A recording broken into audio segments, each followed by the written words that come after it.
اعوذ باللہ السمیع العلیم من الشیطان الرجیم بسم اللہ الرحمن الرحیم۔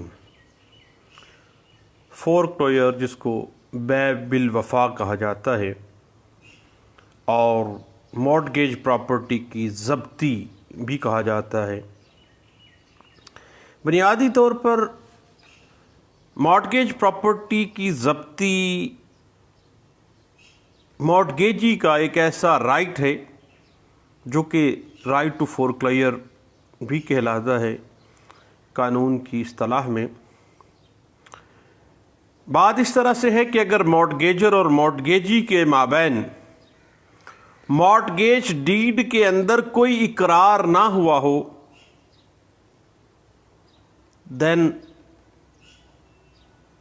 مارٹگیجر کے مقابلے میں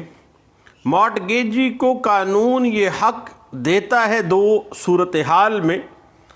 کہ وہ مارٹگیج پراپرٹی کو اپنے نام منتقل کروا لے۔ پہلی صورت کیا ہے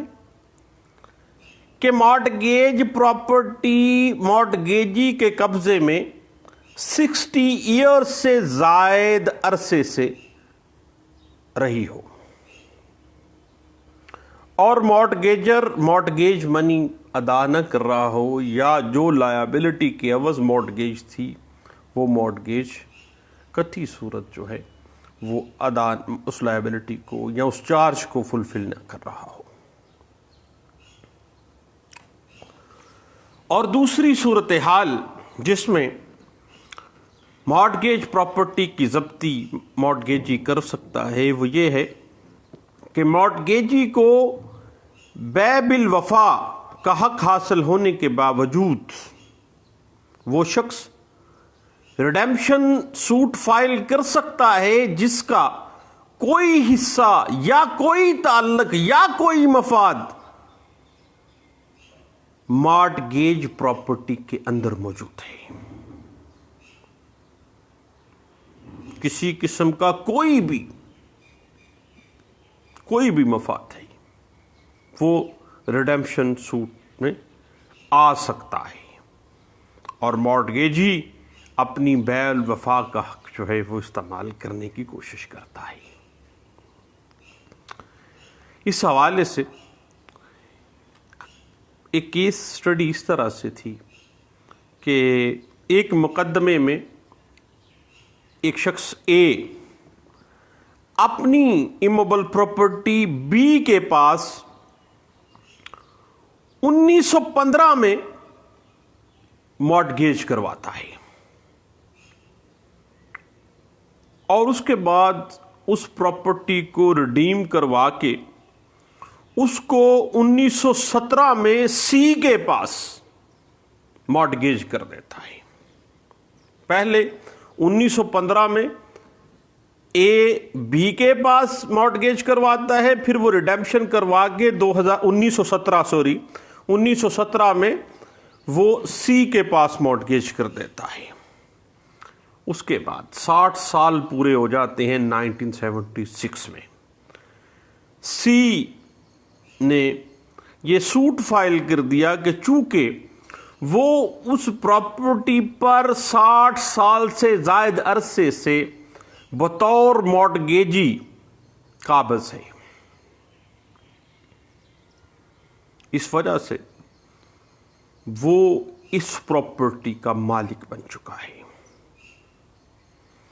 اور اس نے دعوے میں یہ بھی کہا کہ اب مارٹگیجر ٹائم بار ہو چکا ہے اس کا کلیم، اور ریڈیمپشن کا جو حق ہے وہ زائل ہو چکا ہے، کیونکہ جو مارٹگیج پراپرٹی ہے ایگریکلچرل ہے اور وہ خود کاشت کر رہا ہے مارٹگیجی جو ہے، اور اس کی گردوری بھی اسی کے نام پہ چلی آ رہی ہے۔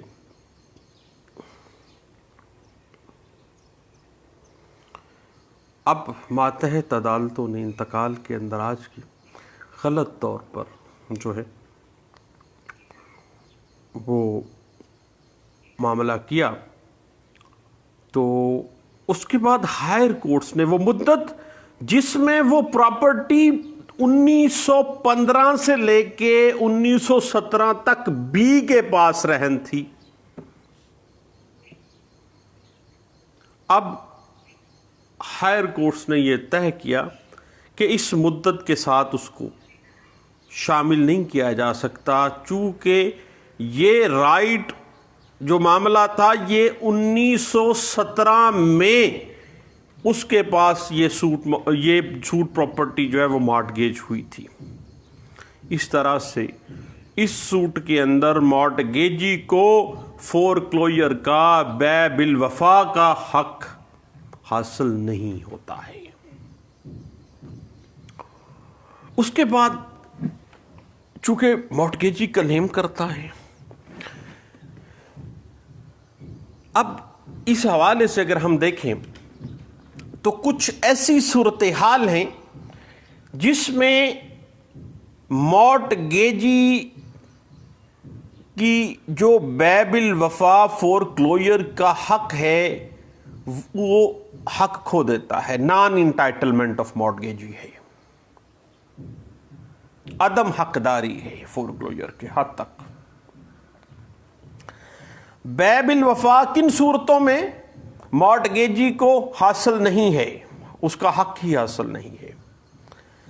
سمپل مارٹگیج کی صورت میں فورکلوجر نہیں ہو سکتی ہے،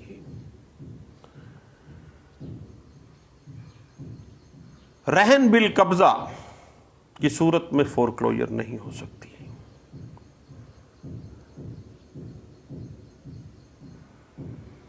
رہن بالوفا کی صورت میں وہ انٹائٹل نہیں ہو سکتا ہے، کیونکہ مارٹگیجی کے متولی کو فورکلوجر کا حق حاصل نہیں ہوتا ہے۔ اس کے علاوہ بعض صورتحال میں پبلک انٹرسٹ کی تنصیبات جو ہیں، مثلا بجلی ہے، گیس ہے، پانی ہے، ان محکمات جات کو بھی مختلف ہاؤسنگ سکیمز یا مختلف پروجیکٹس میں کچھ زمین جو ہے وہ مارٹگیج کی جاتی ہے، تو فورکلوجر کا حق ان کو بھی نہیں ہے۔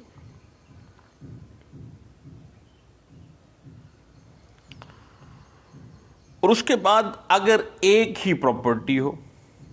اور وہ ایک سے زائد مارٹگیجز کو مارٹگیج کی گئی ہے، تو ایسی صورت میں بھی مارٹگیجز کا رائٹ آف فورکلوجر جو ہے وہ ختم ہو جاتا ہے، اور وہ قطعی صورت مارٹگیج پراپرٹی کو فورکلوجر میں ضبطی میں نہیں لا سکتا ہے۔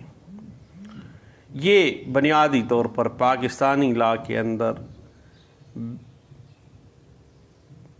مارٹگیج پراپرٹی کی ضبطی کے حوالے سے قانون ہے۔ اس مارٹگیج کی ڈیفرنٹ جو پریپوزیشنز ہیں اس کے اوپر ہم بات کا سلسلہ بڑھائے ہوئے ہیں، انشاءاللہ دوبارہ ملتے ہیں، دعاؤں میں یاد رکھیے گا۔ اللہ حافظ۔